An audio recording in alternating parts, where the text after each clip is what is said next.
Que le Seigneur Jésus vous bénisse. Nous voulons parler un peu sur Dieu couvert de peau. Je lis dans 2 Corinthiens chapitre 3, le verset 6, la Bible dit ceci.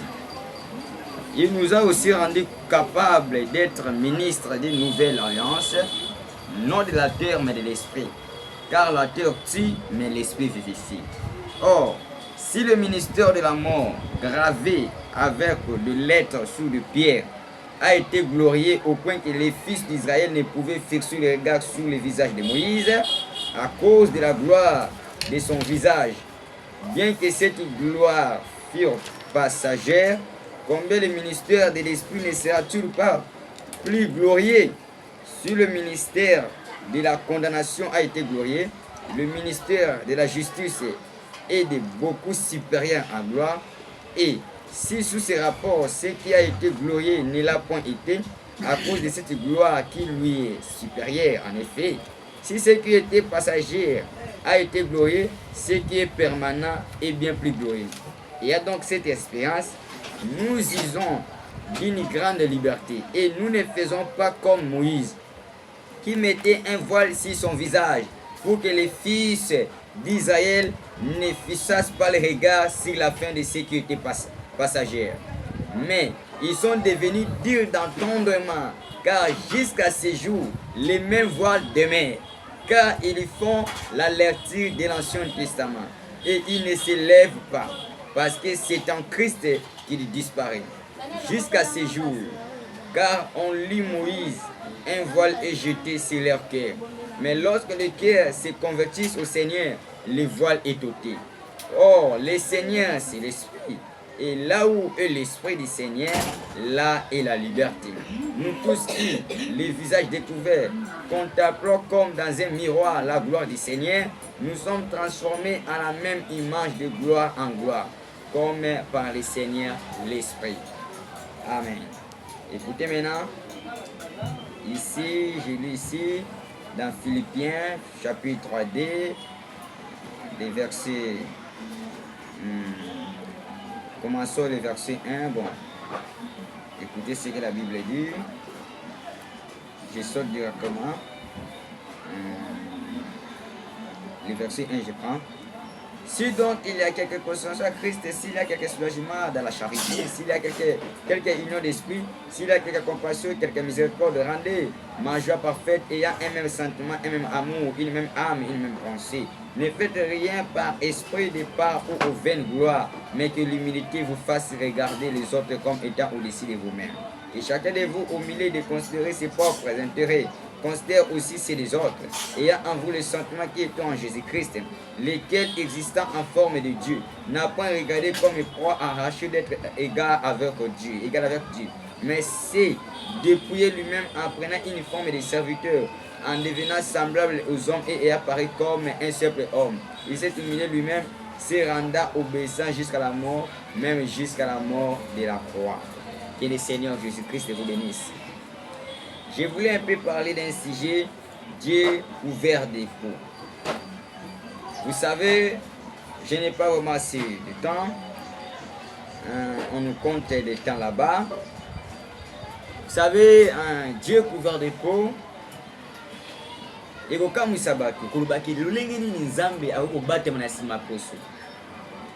Parce que le Dieu que nous adorons aujourd'hui, c'est un Dieu couvert de peau. Ce sont des sujets très profonds, mais les enfants de Dieu, vous allez toujours comprendre ça. Si vous regardez dans l'Ancien Testament, il y avait 3 pavés, 3 étapes de la maison que Moïse avait construite. Il y avait le pavé extérieur, les lieux très saints, les saints et les lieux très saints où les saints descendent.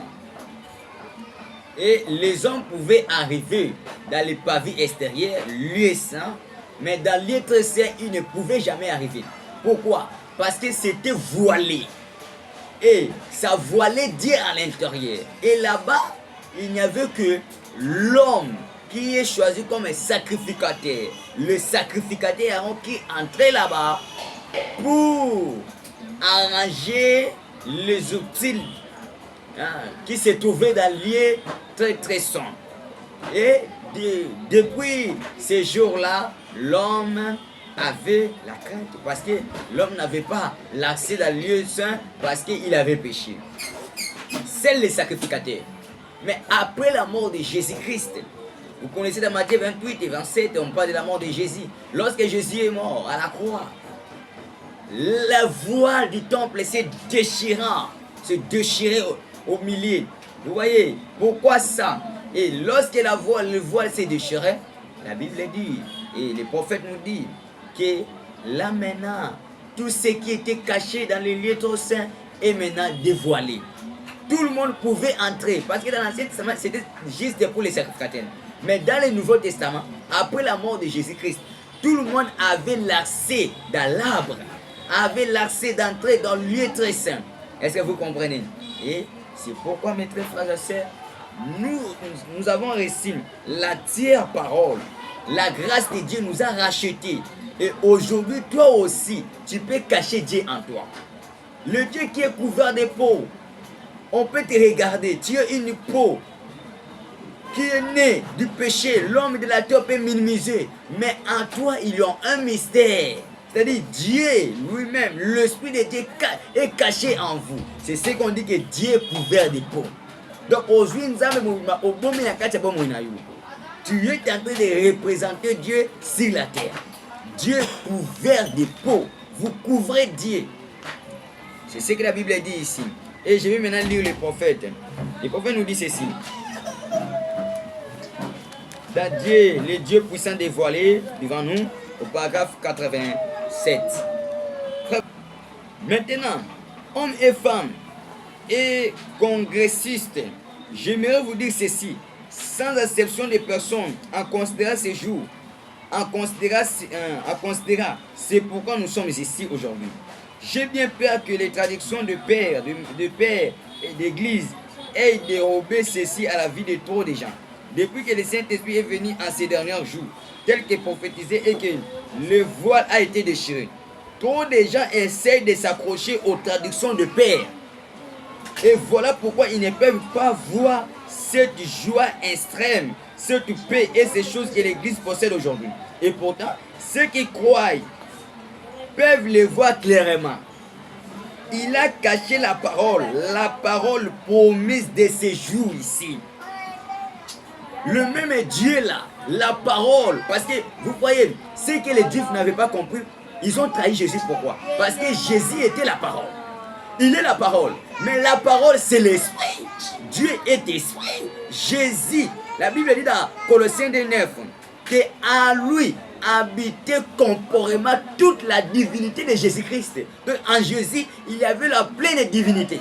Mais comme il était né par une femme au nom de Marie, tout Israël connaissait d'où est venu Jésus-Christ. Ils pouvaient le nier comme si ce n'était pas un Dieu ou un créateur. Mais ils ne savaient pas. C'était une chair, c'était une peau qui a couvert Dieu, la parole. Et Frère Branham me dit qu'ils n'ont pas crié à cela. Et l'Église possède aujourd'hui. Et peut-être ceux qui croient peuvent le voir clairement. Il a caché la parole. La parole promise de ces jours ici. Et nous, l'Église, comme Jésus est venu nous racheter, nous aussi, nous sommes couverts de cette parole. L'entière parole est en nous. Nous croyons à la pleine parole.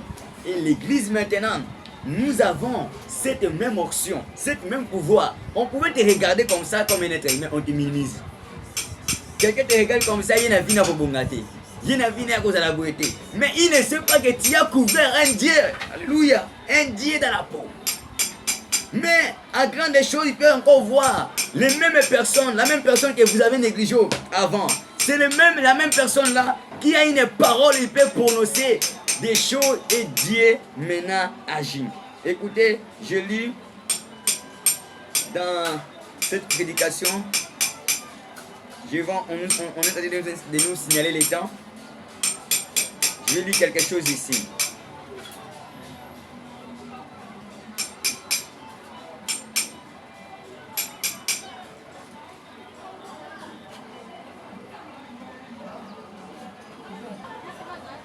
Écoutez maintenant ce que le prophète dit.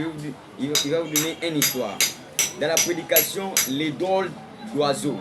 Au paragraphe, je lis au paragraphe 98. Écoutez. Une petite histoire et ensuite je termine. Je regrette de vous avoir retenu ici pour environ 45 minutes déjà. Il y avait un foyer chrétien. J'ai rencontré ça à ces critiques.